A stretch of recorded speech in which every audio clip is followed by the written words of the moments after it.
press record. All right. So good afternoon, everyone. Welcome to Iowa Learning Farms Conservation Webinar series of webinars. Today we have Dr. Lee Burras presenting about how did we get such great land. And go ahead and take it away, Dr. Burras. Good afternoon, everyone. I just want to say first, I'm absolutely honored and delighted to be a speaker with Iowa Learning Farms. And as always, I really enjoy speaking about soils. And I really want to thank Alina. I want to thank everyone for allowing me to speak here. So, and I know Dr. Helmers, I've been giving him a heart attack. My computer wasn't working right. So I apologize to everyone too. Anyway, thank you. And what I'd like to do now is just tell you that what I'll speak about for the next 20-25 minutes or so. First, I just want to start with a premise I always have when I speak about land and really soil. And then I'll talk about Iowa, really our soils here. And then work our way backwards to why Iowa has the soils it has. Why are we naturally this incredibly agriculturally productive place with such wonderful soils to begin with. And then I'm going to switch gears a little bit and just mention that you and I, as people who work with land, we're constantly trying to change the land, which means we're constantly changing the soil. And what that might mean, or what I'm certainly finding has happened as I think about the past 100, 200 years here in Iowa. And from there, summarize. Normally, I would say, interrupt me. I'm comfortable with questions at any time, but I don't want to give the Iowa Learning Farm folks a heart attack because they would like me to stay on schedule. So at the end, I'll certainly have time for questions and look forward to any discussion. So with that, my premise is we see what we know. And so I've shown this particular image hundreds of times, possibly thousands of times. It's an air photo from in Hamilton County, so just north of Ames, just north where I'm sitting, about 25 miles, just northwest of Jewell, actually. And in the middle of this air photo, well, you can, first of all, you can see the nice straight roads, the grid roads, we like very much so in Iowa. And then you can also see the pattern of the land. This photo was taken in November of the early 1980s, back when we did a lot more moldboard plowing and such. So you can really see the well-drained and poorly drained spots based on are they light colored, dark colored. But what's really obvious is there's a big blob in the middle. And that big blob in the middle is about 2.5 miles north-south, a little more than a mile wide on average. It's the 1500 Lake Cairo. It was drained. It was one of the lakes that last week Joe Ottos mentioned if you're listening to his Iowa Learning Farm presentation then. And so my premise is we see what we know. I've taken literally thousands of people out to that lake. They don't see a lake. They see cornfields. So my first premise is we see what we know. So when we work with soils, land, what we don't think about, what we don't have experiences with, or what we are not, we don't think it matters often. By the way, within the Lake Cairo here, you can see there's all those straight lines too, which are not roads. Those are all drainage ditches. So Dr. Helmers here is obviously a person who knows an incredible amount about drainage in Iowa.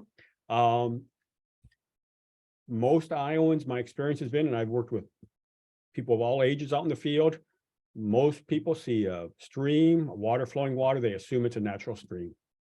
They don't see drainage ditches until we point them out. Anyway, so that's my premise. I should keep moving since I said I'd keep this down to about a half an hour or so. So the next thing is I said I want to introduce Iowa. Well, certainly, by the way, the map of North America you're seeing there that's just a map of cropping intensity, especially row cropping intensity. And it pretty obviously shows as North America goes, we take cropping intensity very seriously. We're good at it. But there's lots of ways of describing our part of the region where Iowa is. It's part of the North American Central Lowlands. If you think in terms of broader geography and really geology, it's part of the Mississippi River watershed, obviously. It's also known as a prairie province area, Chernozyms, black soils, mollisols I'll get to. There's lots of ways of thinking about it. But the key thing is I want us all to realize Iowa is a place from a land use point of view is intensely cropped. We're actually population-wise urban, suburban, but I won't get into that. More specifically about the soils, Iowa has 6 soil orders. So from a soil classification point of view, and what we scientists do with each other, there are 6 soil orders in Iowa. There's only 2 major ones, and I'll get to that. We have 10 more or less major soil regions that this soil association map sort of shows or does show. And then we also have 507 soil series. And by soil series, I'm saying something like Northwest Iowa, I might think about the Galva. In Western Iowa, in places I might think about the Marshall. Southeast Iowa, I might think something like the Otley. Northeast Iowa, the Fayette. East Central Iowa, Tama or Kenyon. Those are series. Those are locally named soils, and I'll mention those a little more too. But basically, we have a wide range of soils, but really it comes down to we have 2 major soil orders, groupings of soils. One are mollisols.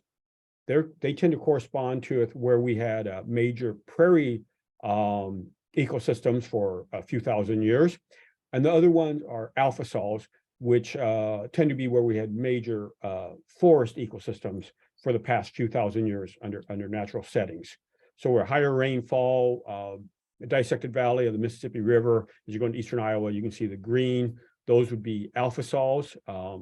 The dark brown in the left image, that would be where it's predominantly mollisols. Now, in fact, over where there are alpha sols, there are a lot of mollisols too.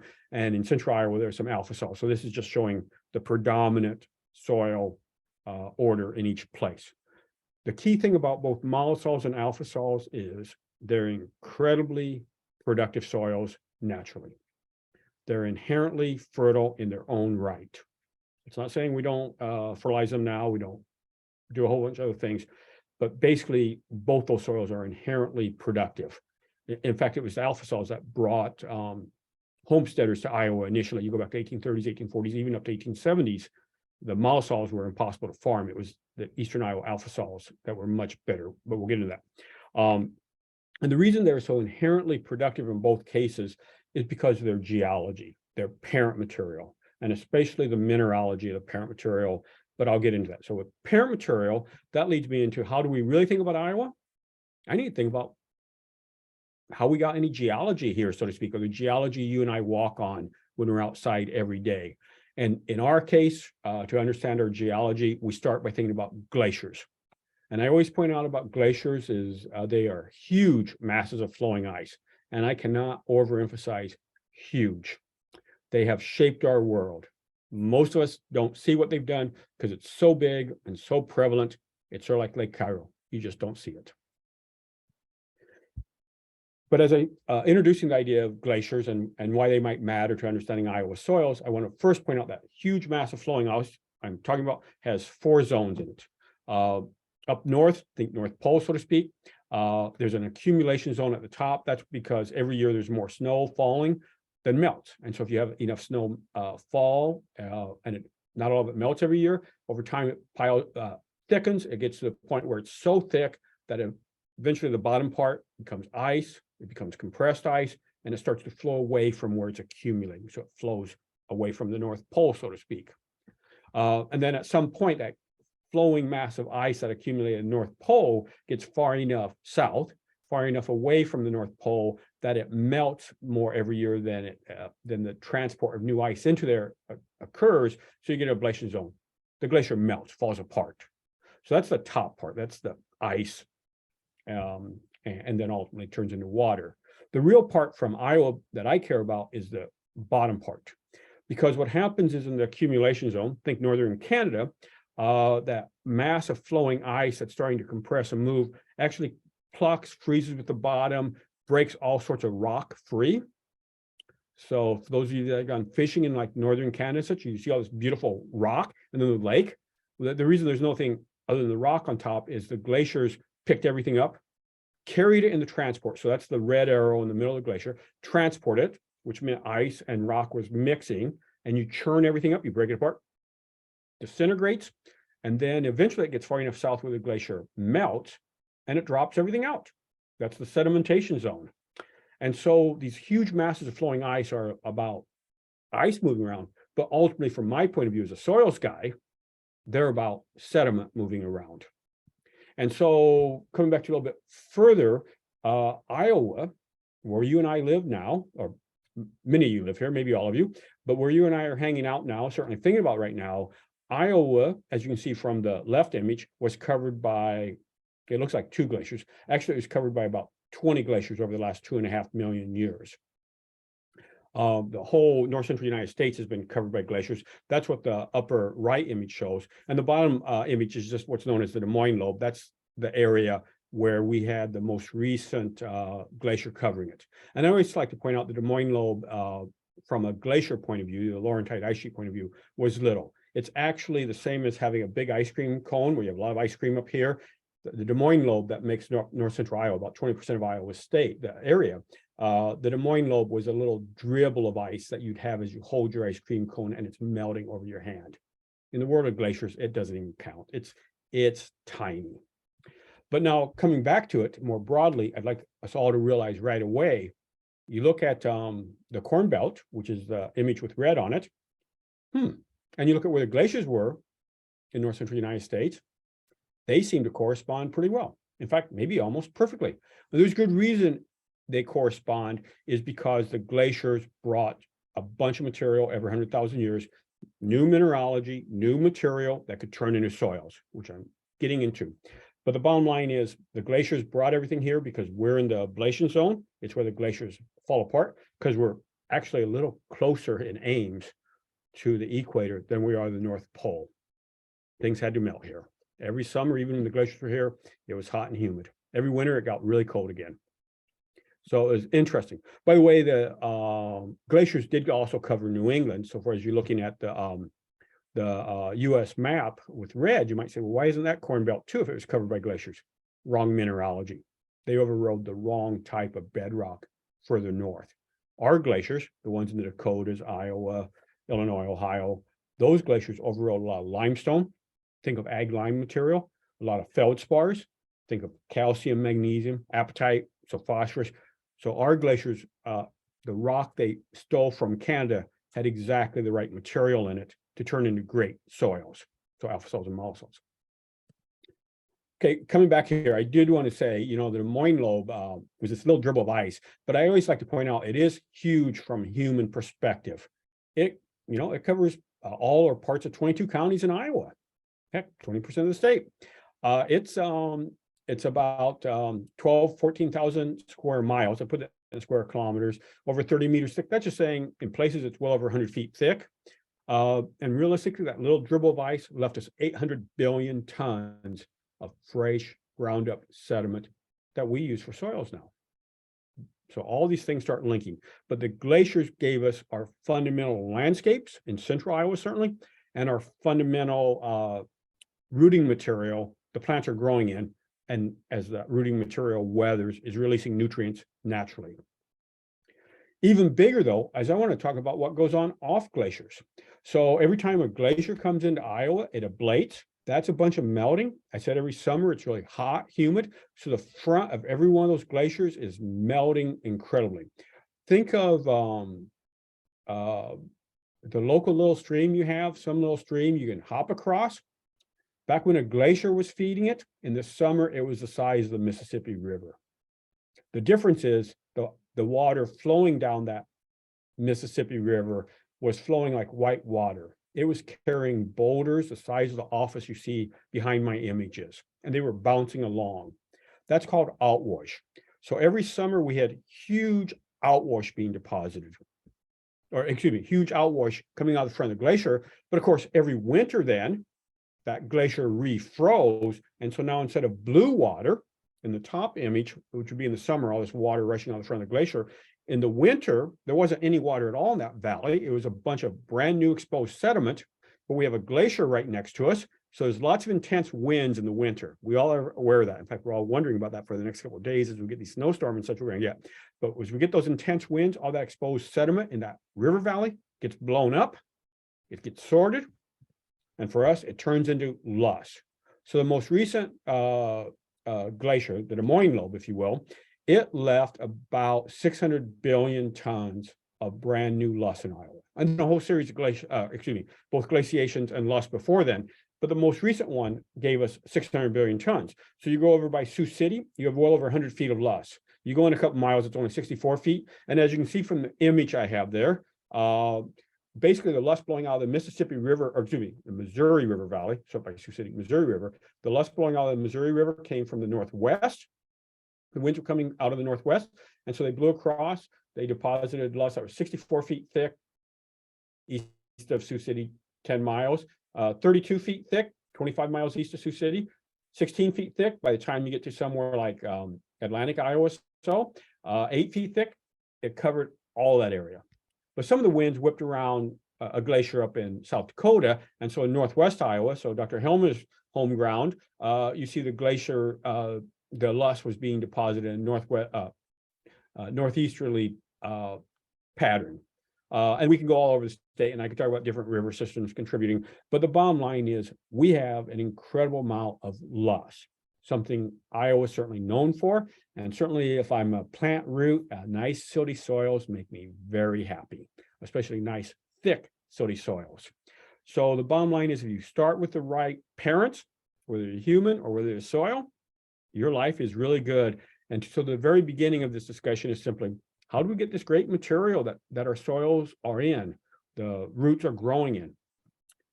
Glaciers directly, glacial till, other sediments that we call in the Des Moines lobe. Indirectly, water flowing off the glacier, carrying a bunch of sediments, that water episodically bouncing up, bouncing down really fast every year. And as a result, that sediment getting blown around. And so coming back to it, this soil map of Iowa, these different parent material soil regions, I call them parent material regions here. That big lobe in north central Iowa, the Des Moines lobe, that's Clarion, Nicollet, Webster. That's all a bunch of glacial till, stuff left behind by the glacier directly. Basically, there's about 100 different soil series that are mapped there. So I could get into outwash, I could get into glacial lacustrine sediments, but the bottom line is it's Des Moines lobe stuff. In western Iowa, northwest Iowa, Galva, Prim, Garsac, that was lust blowing up to the northeast, come down further, MIH, Mononi to Hamburg or Marshall, that's thick, very silty lust. By the time you get down to where it's more brown-red colors, those are still lust, but realize the wind was sorting and it was leaving the silts out first. And as it goes further and further east across Iowa into northeast Missouri, it was leaving behind more and more clay and less silt. So as you go across the landscape, you see, as you go across southern Iowa, the soils go from really silty to really much higher in clay. This is the geology distribution. On top of that too, if you have deposit silt and it's near the river, the Missouri River in this case, you get a lot of stuff being deposited. So you get lust that's 60 feet thick. When you go further east, you're having clay, smaller particles now being deposited, and you're a lot further east. So the winds have lost most of the material they were carrying. It gets thinner. So you see thick to thin, and that means you also see big hills to flatter landscapes as you go across the state. So as I think about my different regions of Iowa, I have to think about those things and my different soils to understand our background. All are wonderful soils, but they differ in properties. Next thing I'd say though is the same map is what's known as a Holocene map. Here it is, I've been talking about the geology.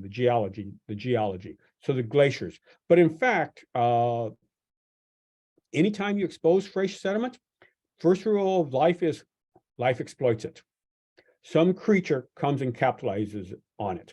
It might be a tree, it might be a prairie plant, it might just be a lichen, but something is going to capitalize on that landscape. At the same time, too, if you expose a bunch of new sediment, when water runs or it rains, snow melts, you start seeing natural erosion, sedimentation, natural movement, incision of valleys, so rills becoming gullies, really becoming streams in this case, so watersheds form. So we see all sorts of other things happen, and that's what the Holocene is. That's the time period since the glacier left. There's all the sediment that I've just talked about, loess, glacial till, and since then there has been a huge amount of both creatures capitalizing on it, which is going to give us soils, organic matter enrichment, roots growing, dying, all sorts of things. So that's going to give us the soil profile, what we dig in, when I talk about moss, soil type thing, or it's also going to give us the landscapes. So this is really a Holocene map, and I want to be a little more specific. It's a Holocene map because here on the Des Moines lobe, north central Iowa again, I seem to be focused on that right now, but I'm really not. I'm using it and then extending out. I want to point out that Patrick Walker, who in a sense would be my academic great uncle, he did beautiful work here in north central Iowa that said when you look at somewhere like Lake Cairo or any of these basins, it can even be just 2 acres, pothole, prairie pothole that you have a drain pipe standing up in.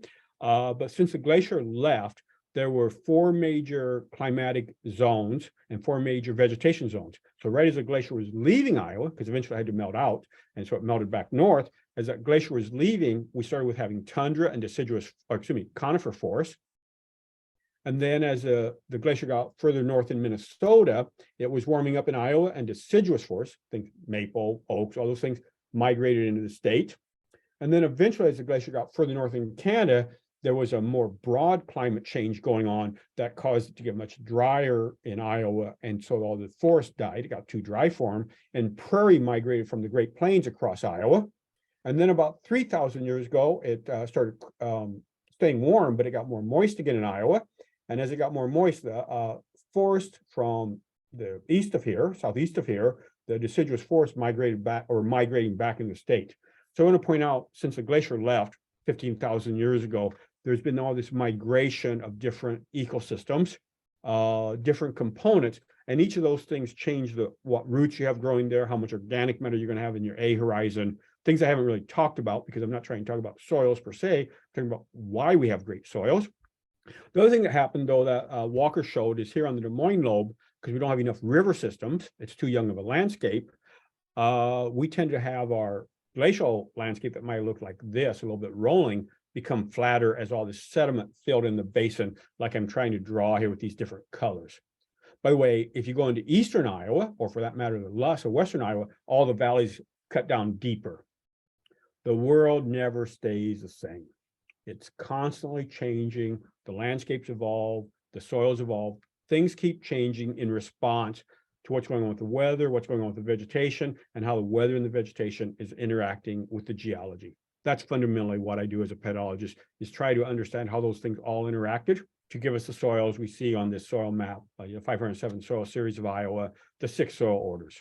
But that's a little bit of introduction to all this. I want to keep going, but more specifically, what I've just described, like with Walker doing, is if you ever wonder why across the landscape of North Central Iowa, for example, your Soil Association, Clarion, Webster, or all the way down to Okoboji, and including the Harps, it's really because of how this landscape is involved with all these different things. The sediment has moved around, the different plants are living one place or another, in this case, all prairie to wetland type plants.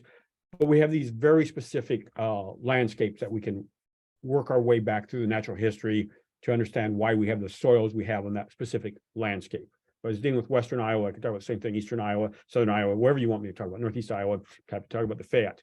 But the bottom line is we end up with these associated soils that have a history tying back to their parent material and all this Holocene change I've been speaking about. So it's very understandable.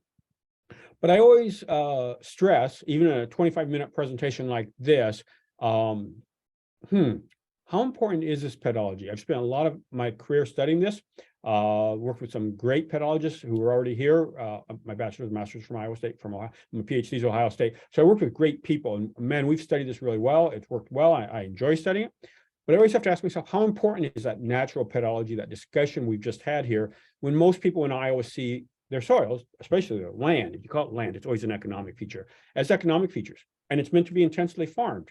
You know, that map I showed of North America, we do it intensely. And I think I said even then, our goal is to do it more intensely in the future. So I always wonder, how much should I be thinking about the natural pedology when in fact I know that's not what people tend to think about. After all, I was the guy who originated CSR2. I get literally hundreds of calls about that a year. And that's what people call me about. They either want to know about the inherent productivity of soils. They don't need me to tell all this history. They want me to tell you how good or bad is that soil for growing corn or soybeans or alfalfa or whatever the heck they want to grow. And then they also want to ask and talk to me about how those soils and those different soils can be managed better to get better yields. Because that's the other goal of Iowa and why we intensely manage, is we always want our yields to go up. This curve, this is from about the last 60 years, corn yields and top soybean yields on the bottom. Everyone here recognizes that we want that 1.9748, so really 2 bushels per acre per year, that average increase in corn yields to keep going up. We want our soils to keep producing it. And then the same thing for soybeans. We need these yields to keep going up. I could go into that for hours, but I won't bore you with that. Rather, what I want to say is that's what people really want to talk to me about. And what's really fun is everyone I work with who does that, and many of you would be examples of that. The whole goal of when you go out with your soil, your land, whether it's formed from a glacial till, or whether it's formed from loess, whether it's formed under trees, whether it formed under prairie, your whole goal, and you'll tell me this, is to change the soil. You want to tweak it. You want to make it better. Well, keep in mind, Iowa, we started having farming in it basically in 1833. And then we became a state in 1846. So really, there's been, and the Native Americans part of Iowa was certainly growing corn intentionally, well, for hundreds of years ago. But anyway, we've been intensely modifying our soils for 190 years. You know, I talked about Lake Cairo, and last week, Joe talked about it being drained on other lakes. That's the whole goal. We drain it. We put in tile lines. I defer to Dr. Helmers on this, but I think Iowa probably anymore has about 2 million linear miles of tile lines. Heck, we have better plumbing in our fields than we do in our houses. And the whole goal there is to change the soils. We've been adding over, when you add up all the fertilizers we've added, the manure we've added in Iowa, we're talking about tens of billions of tons of material we've added. So the whole goal is we change soils.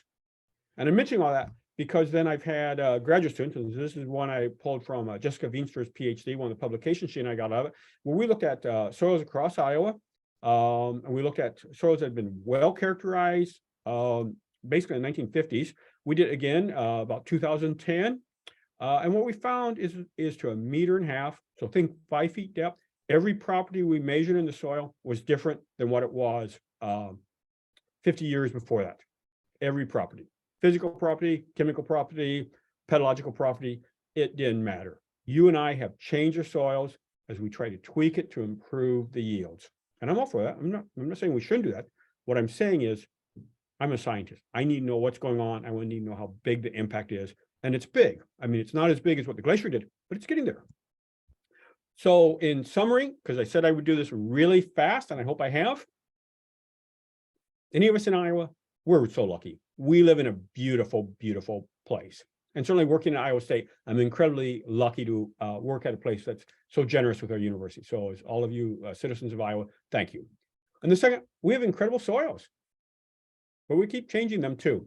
And so with that, I will turn it over to questions. But before I turn it over to questions, I do want to remind everyone that if you're getting CCA credits for this, Alina has set up, so there's a way to do it. And this is what it is. I also want to mention that the Iowa Learning Farms would love you to fill out a webinar, a live webinar. And then in case you want a good presentation instead of the one I just gave you, the good news is next week, Maria Lamke is going to speak about the Nature Conservancy Emiquon Preserve. But now with that, I will go back and say, I'd love to answer questions. Oh, in case I didn't warn you, I can speak really fast too. I think I did that. Perfect. All right. So we are getting some questions, but yes, really quick. I did put a link to the survey in the chat, and it is just if you watch one webinar in all of 2023, we only need one survey response. So thank you for that. But we do have some questions already. When is the next time that CSR will be updated? And will it include recent management of the ground, such as tillage practices, cover crops, etc.? Excellent. Yeah, well, I knew if I mentioned CSR too, I would invariably get questions. So I should have avoided to mention that. So when will CSR2 be updated? Well, there's two components to it. The first component is NRCS, our colleagues in the Natural Resource Conservation Service, their Soil Survey Division, they do great work and they're constantly updating their maps. If they update the map, so that's what's in Web Soil Survey, and then really what private companies download and give or a given farm and whatever. But if NRCS updates the map, it can update CSR2, not because I've done anything with the equation, not because Iowa State, our processor done any changes, but because the map was updated and they say there's something different than they used to say. And so the productivity rating is always tied into their database because their soil map is the official soil map that assessors must use. In terms of updates from my end, so the last couple of years, I've been working through a number of sources of information on some flooding and ponding issues, especially that are affecting long-term productivity, because certainly Iowa in the last 75 years, we've seen differences in how much a given river might flood and how long that water is standing on a parcel of land. And so from my end, I'm adjusting some of those numbers, but there's a review process. I work with soil scientists and agronomists from around Iowa before I do that. But when will it be updated in a huge way? My goal is not a lot. I'm working on one change that could be a little bigger because I think I can simplify the equation even more and get the same basic numbers we're having now.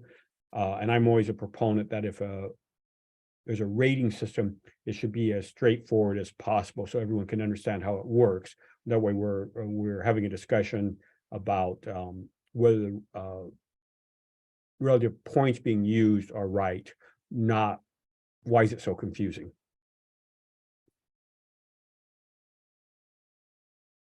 All right, perfect. Another question is there another area of the world with similar soil formation? And they're asking maybe specifically Ukraine. Oh yeah, sure. So Ukraine has Ukraine, Hungary, parts of Poland, certainly parts of Western Russia and such. Much of that area has tremendous loess deposits. So same sort of wind deposited silt and clays. That they extend into Germany. There are parts of Germany like that, even France and South America. So I do work at different times in Uruguay, especially in South America. There's a tremendous number of developed soil, derived soils as well there, and they're often black soils, the Pampas region of South America. Go over to Northeast China near Harbin, where I work sometimes. I've worked in the past, at least sometimes. Same thing, similar soils. So yeah, there are these different, about 4 basic soil regions that have very comparable things. Here in North Central United States, then centered around Ukraine in Eastern Europe and such, then down in the Pampas region of South America, and then in Northeast China. All right, another question. Aside from becoming drier, what dynamic properties of soils have changed over time with tile? With tile? Okay, so like with drier, at one level, I'll agree with that. But it's a little trickier than that because, and I'm going to start with tiles. So, and Dr. Helmers can correct me on all this stuff too. But from a soil point of view, my end of how I work with it. So what tile lines do is they drain water held at low energy. What do I mean by low energy? Well, imagine this Diet Pepsi I'm drinking here. If I pour it out, you would see it stream out all over right in front of me. Okay, that's low energy. It's flowing downhill, so to speak. But then at the same time, if I take this Diet Pepsi and I pour it on my countertop and then I use a sponge and leave my sponge there, the water flows back up into the sponge, right? It comes back uphill. So there's energy states of water. What tile lines do is they remove the water that's held, that would readily flow out of the soil anyway, if it could. What it does not do is it does not remove the water that's plant available, because that plant available water is held as if the sponge is holding it up. And so tile lines certainly, they lower the water table, which they may take the saturated zone and make it deeper in the ground. But the other thing they do, when you said they make it drier, that's absolutely right. They make it drier in the sense that there's more oxygen deep. And the corn we want to grow, the soybean we want to grow, the alfalfa we want to grow, it needs a bunch of water to grow successfully. So it needs a great sponge system in the soil, but then it needs to have enough oxygen always down at that depth to be happy. So what I'm saying is it changes the oxygen state, which changes the redox, which changes how fast nitrogen responds in some roots. It changes how fast or types of forms of phosphorus that are available. So it changes the chemical properties and physical properties. So I could talk all day about this too. So I don't think I answered any of these questions very well, but just ask me again, I'll keep talking. All right, the next question is, why did glaciers miss the driftless region? Yeah, so normally I would talk about that, but in 25 minutes I opted not. So the driftless area, by the way, if you go up to far northeast Iowa, think Decorah, Salamakee County, Winnebago County, beautiful area. Think Rochester, Minnesota, and then a little bit further east. Think where Galena, Illinois is, or Platteville, Wisconsin, Southwest Wisconsin. There's about a 5,000 square mile area across these 4 states that basically much of it, no glacier ever hit. Glaciers came around, we've had 25 glaciers or so come around over the last 2.5, 3 million years. They came all the way around every direction, but they missed this bullseye. There's a number of reasons why it's not higher in elevation. The rock's not harder, any of those sorts of things. Those sometimes get discussed. My favorite reason we think it missed that area is because that's an area of so much fractured limestone. You know, you go up there and you see the cars, so the sinkholes, you see the ice caves, you see all that beautiful limestone exposed with fractures in it. Well, glaciers are this thick mass of flowing ice. So they're moving. They're so thick and so high, so compressive, there's a little bit of water tends to form in the bottom of them. So that lubricates ice as it flows. Well, as soon as that ice hit that fractured limestone, the water underneath it drained into the rock. That meant the friction of the ice on the bedrock underneath it increased. So the glacier sort of ground to a halt. And there's all this other ice pushing behind it. It just shifted direction away from there.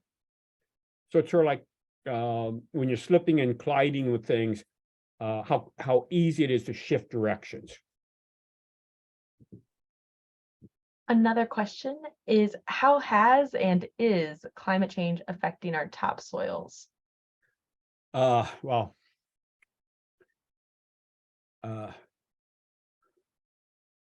what I'll say is ultimately soil productivity ties into, so how much yield we can get ties into, is there enough water getting in the soil? Is that water being held in available form? And then the nutrients there, how much is evaporating out? So as we change, for example, as our summers get hotter and more humid, our summer nights especially, hotter and more humid, the nights are getting that way, not the days so much, but the nights. As that changes that changes the demand on the plant for water through the night, changes how much they lose photosynthetic gain to respiration, changes how much plant, how rapidly plant available water goes down. So at one level, it's changing the water land balance. Now, in a bigger sense, though, I grew up on a farm and I did moldboard plowing, so I know about intense tillage. Your and I use of soils and often intense tillage, and it may not be what we think is intense tillage, but intense use of soils, we're actually making the soils more hydrophobic. So our soils, as they get go through these dry, wet spells, they become more difficult for the water to actually infiltrate when it rains, which increases the amount of overland flow. And so that's tied back to our management system. But then that's tied into the idea of weather patterns changing, climate changing, longer times between one rainfall event to the next. It means when we do have that next rainfall event that's really intense, the water can't infiltrate with the same efficiency it used to.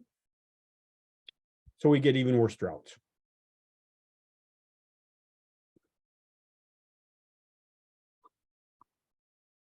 All right. One question is, this person says that they were told that the loess in Southwest Wisconsin was directly because of Iowa, and more accurately, though, would the shallow loess of the 4 feet depth come from the Mississippi River Valley and indirectly the Des Moines lobe? Yes. So you're absolutely right. Well, it depends which region of Wisconsin and where the loess came from. Just like in Iowa, I was talking about different wind directions and such. So much of the loess from in Wisconsin, like southwest Wisconsin, that was blowing up from, think the Waterloo area of Iowa. So something I didn't talk about, there's an 8,000 square mile area of northeast Iowa between where the Paleozoic Plateau is, so the driftless area is, so Decorah. And then where the Des Moines lobe is, there's an area with Kenyon-Floyd-Clyde Soil Association. That's actually a natural erosion surface. So what really happened there, to mention for 1 minute, is the Des Moines lobe, as it came down into Iowa, this big lobe of ice surged down into Iowa. It's actually dribble, as I call it on my hand.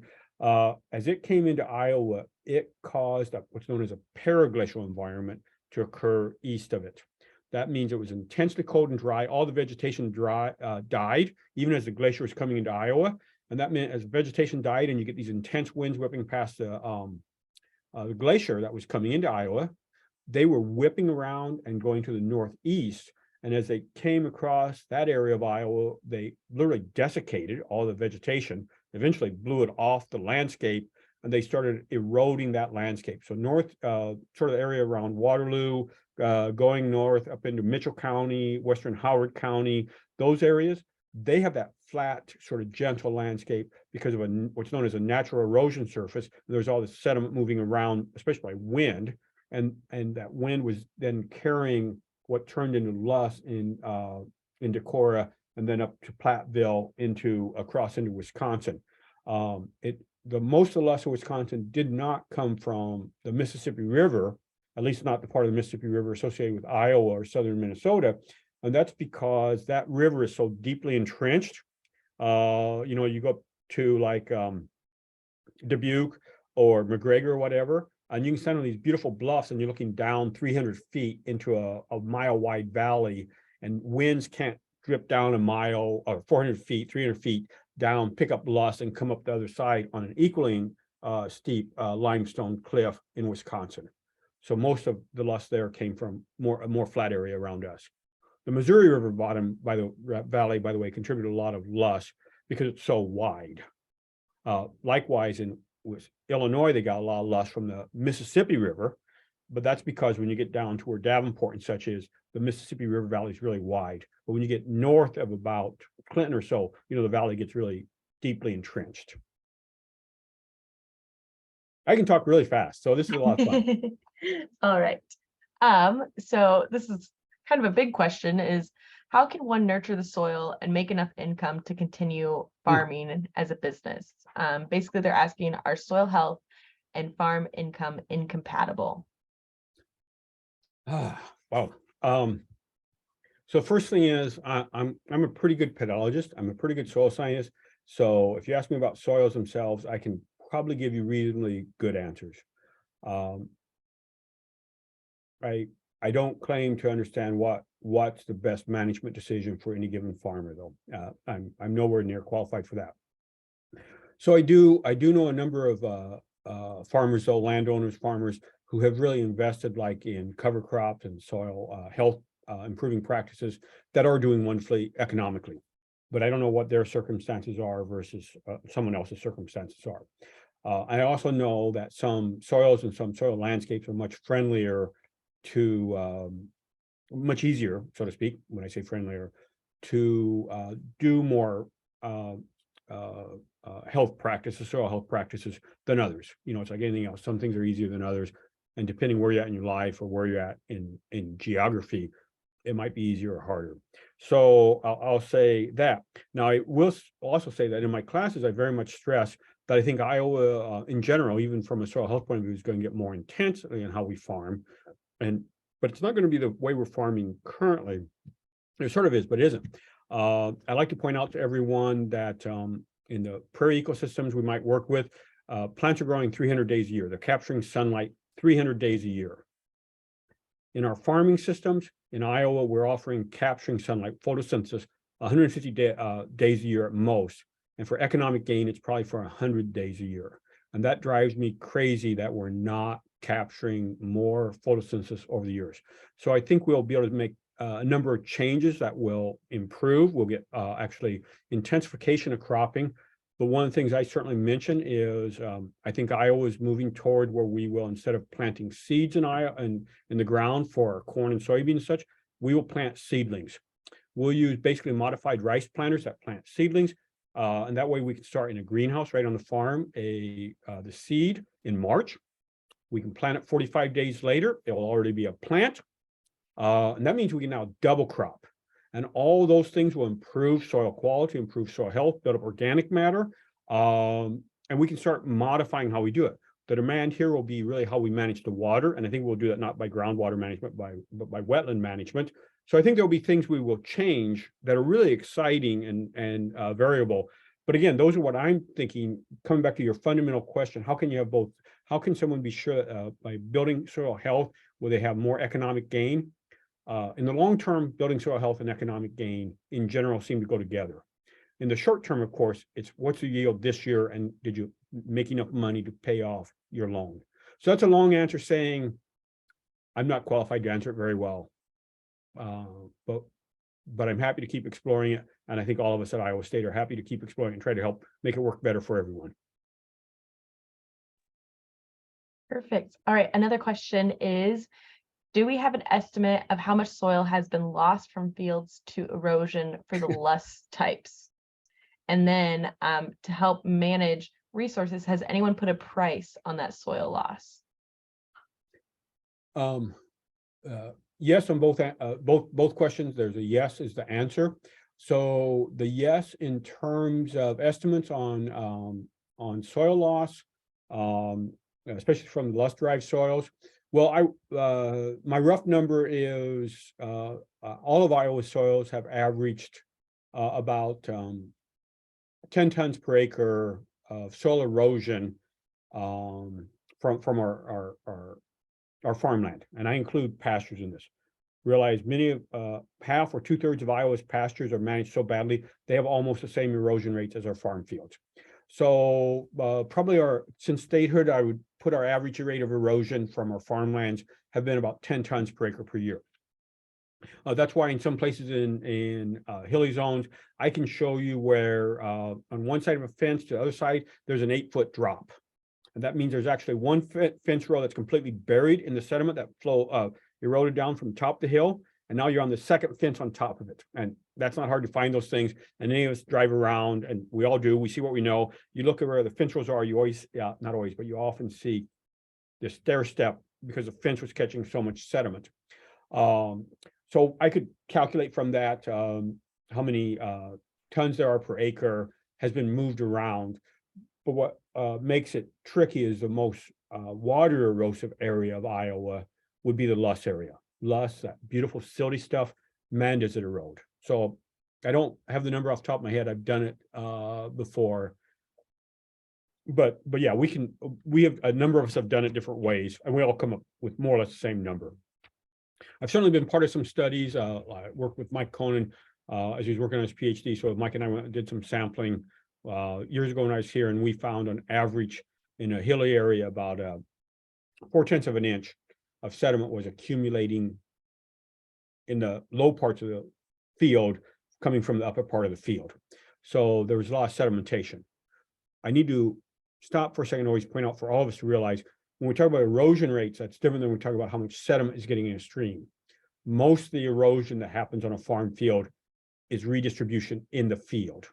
That's why I talk about fence rows and such. It is not getting into the streams themselves. There is certainly sediment delivered to the streams, which has major components. Now, in terms of the economic value of this, yes, there have been studies on that, and I've read a number of them. There tend to be two different economic schools of thought on what that is. One is a very large school of thought through the past 100 years has been erosion has no economic cost. And the reason that school of thought happens is because yields keep going up. And so if your goal from your land is to farm it to increase yields, and your yield goes up even with erosion, that's not an economic cost, or it's within the rate of return. You calculate it in that, and it works out okay. And then there's other studies that say, well, when you add up the fertilizer cost, you add up the water availability loss, and you make different assumptions, you get a fairly high cost. So the bottom line there is there have certainly been people who've done those numbers, but they're really all over the board. Oh, excellent. I thought I'd lost you, Alina, and that worried me a lot. I'm still here. Okay, great. I think we have time for one more question. Has the drainage of wetlands in Iowa impacted soil fertility or even other soil characteristics in those regions? Yeah, so, certainly drainage wetlands. And just so you know, I helped put in, when I was a little boy on our farm, I helped put in tile lines. I always like to point out I did moldboard plowing, and I actually enjoyed it a lot in the fall, and I put in tile lines. So if it's a practice, I'm certainly never judging someone who does it. We are, with knowledge, we change things.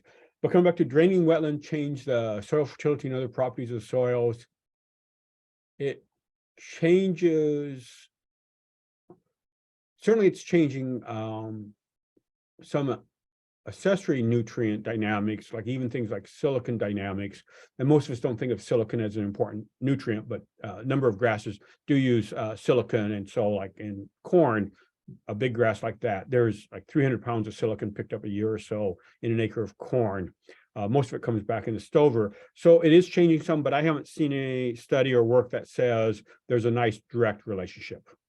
It's more physical changes in the landscape, water behavior, organic matter loss, but not so much the actual fertility per se. All right, perfect. Well, that is all we've kind of got time for. There were a few other questions in the chat, and so I apologize to all of those. But thank you so much, Dr. Burras, for this presentation. I personally learned a lot, and thank you everyone else for attending. Thank you all. I enjoyed it. I very much enjoyed being part of it. Thanks for inviting me, Alina. Mhm.